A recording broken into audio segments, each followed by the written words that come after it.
Hello everyone, আসসালামু আলাইকুম। কেমন আছেন সবাই? আমরা আলহামদুলিল্লাহ বেশ ভালো আছি। তো একদম সেদিন ভোরবেলা উঠে স্টেশনে বসেছিলাম ট্রেনের অপেক্ষায়, কারণ আমার দাদি শাশুড়ি মারা গিয়েছে। সেদিন যাওয়া হয় নাই কারণ আপনার ভাইয়ার ছুটি ছিল না। সে অনেক আফসোস করছিল, সে যেতে পারে না। এই জন্য তার আজকে বড় করে মিলাদ করবে, এই জন্যই যাচ্ছিলাম শ্বশুর বাড়িতে।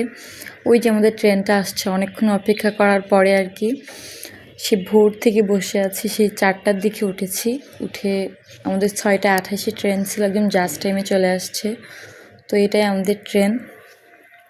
অনেক চোখে ঘুম ছিল। তারপর ট্রেন জার্নি আমার অনেক ভালো লাগে, ঠান্ডা ঠান্ডাও ছিল, বেশ ভালো লাগছিল। তো এই তো আমরা ট্রেনে উঠে পড়ি। এটা হচ্ছে ঢাকা বিমানবন্দর স্টেশন থেকে নেওয়া। এই স্টেশনের থেকে উঠছি ট্রেনে।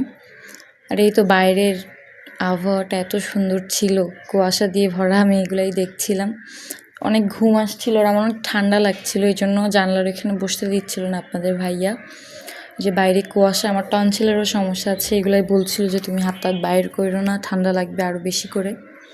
তো কিছুক্ষণ পরে এই কেকটা খেয়েছিলাম। তারপরে এই তো যমুনা সেতুতে পৌঁছে গেলাম। এটা পার হওয়ার পরে আর কিছুক্ষণ যাত্রা আছে। তো নদী শুকায় কী অবস্থায়, যে চর উঠে গেছে, এটাই দেখতেছিলাম। মানে এর আগের বার যখন আসছিলাম তখন পানি অনেক বেশি ছিল, এখন বলা যায় নদী শুকিয়ে গেছে, পানিই নাই। অনেক ঠান্ডা লাগছিল, এই জন্য একটা কফি নিয়েছিলাম। তো বাসায় গিয়ে দেখি,